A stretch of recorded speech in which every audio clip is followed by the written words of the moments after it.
Coucou tout le monde, soyez les bienvenus. Aujourd'hui, je vous propose de découvrir une partie de la nouvelle collection Crazy Little Craft qui nous invite à un voyage au Japon au travers de la réalisation d'un marque-page.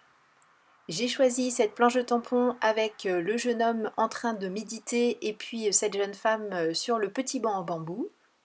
Et vous l'avez remarqué, le banc en bambou ne sera pas sur ce morceau de papier, mais peu importe puisque ce qui m'intéresse ici c'est uniquement le personnage que je vais complètement détourer et le banc lui sera imprimé, enfin tamponné, sur ma base de marque-page.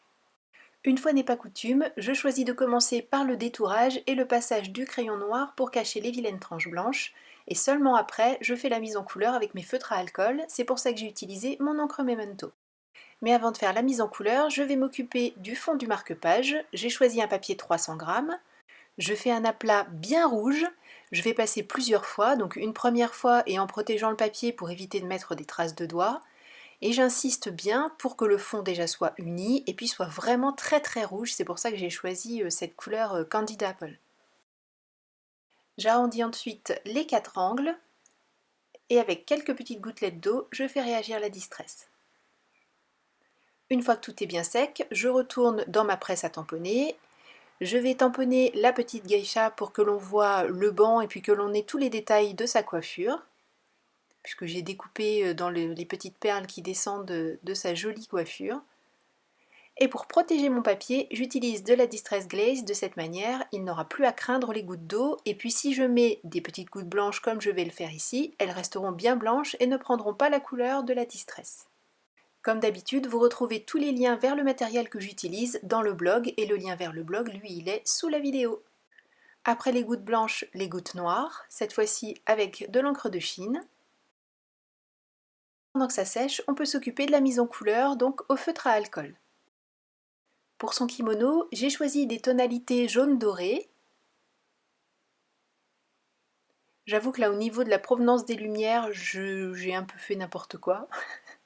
Je me suis focalisée sur ce que j'avais envie de faire, mais pas vraiment sur ce que ça devrait donner en réalité.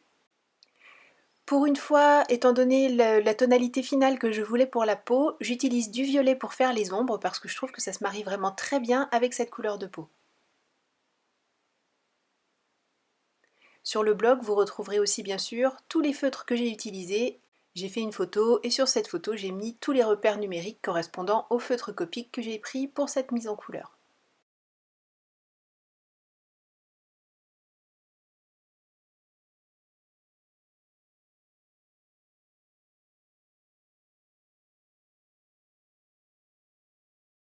J'ai choisi d'ajouter des motifs sur le fond. Je choisis donc cette nouvelle planche. Je vais mettre ces motifs géométriques.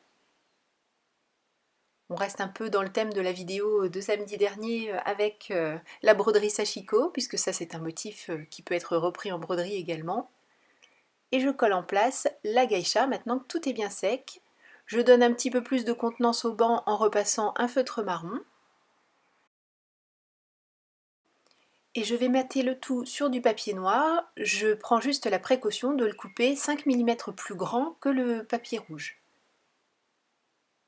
J'ai arrondi bien sûr les angles pour que ce soit joli et harmonieux, et dans les mêmes dimensions que le papier noir, je coupe une chute de papier 300 g blanc. Pour faire le petit quelque chose qui dépasse du livre, je vais créer avec du coton à broder un petit gland comme on en trouve en passementerie. Pour ça, j'ai coupé une chute de carton à la hauteur à peu près dont je souhaitais faire ma déco. J'enroule, comme vous le voyez, le coton à broder autour du petit rectangle de carton. Ensuite, je passe un fil pour pouvoir attacher tous les passages ensemble. Je fais un double nœud parce qu'on n'est jamais trop sûr, pour être sûr que ça ne se défasse pas. Je peux maintenant récupérer tous mes fils. Je rabats le petit morceau qui était un petit peu en l'air. J'ai coupé mon fil entre temps, donc je vais pouvoir faire un nœud autour et je fais plusieurs passages pour être sûr que rien ne se défasse et encore un nœud pour faire en sorte que tout tienne bien tout au long de l'utilisation de ce petit marque-page. Je coupe tous les fils à la même hauteur, je vais même avec mes grands ciseaux à couture lui faire une petite coupe de printemps pour faire en sorte que ce soit tout bien égal, que ce soit joli. Et ensuite, je vais passer un fil que je vais plier en deux pour pouvoir le coller à l'arrière de mon marque-page. Pour ça, j'utilise une aiguille, ce sera plus simple pour passer au travers de toutes les épaisseurs. Je passe dans la boucle du haut, bien sûr. À nouveau, un double nœud. J'ai laissé à peu près 15 cm de longueur de fil. Je vais couper la même longueur sur l'autre côté. Et je fixe tout ça à l'arrière de mon marque-page avec un morceau de ruban adhésif. Je recoupe les petites longueurs qui sont en trop, parce que vous voyez finalement j'en avais coupé un peu trop long. Et je colle dos à dos les deux épaisseurs. Donc vous voyez, même si j'avais déjà utilisé ce papier, plutôt que de le jeter, je l'ai réutilisé dans cette réalisation, mais on n'en saura jamais rien, enfin sauf vous. À l'arrière du marque-page, je vais encore mettre des motifs, je vais également mettre un sentiment. Bien sûr, sur le blog, vous retrouvez tous les liens vers toutes les planches de tampons Crazy Little Craft que j'ai utilisées pour cette réalisation. Je n'ai pas utilisé toute la collection, mais j'en ai utilisé pas mal. Donc en parfaite harmonie, et maintenant 2 feuilles de Ginkgo biloba, parce que je trouve ça absolument magnifique, et je trouvais que ça terminait bien ce petit morceau en haut à droite, et ça me laisse de la place si je veux mettre une spéciale dédicace avant de l'offrir. Merci beaucoup d'avoir suivi cette vidéo. Je vous invite bien sûr à consulter, comme je le disais, tous les liens sur le blog pour savoir les planches que j'ai utilisées. Mais je vous invite surtout à découvrir la nouvelle collection Crazy Little Craft en cliquant sur le lien qui est sous cette vidéo et qui vous emmène vers la vidéo de présentation Crazy.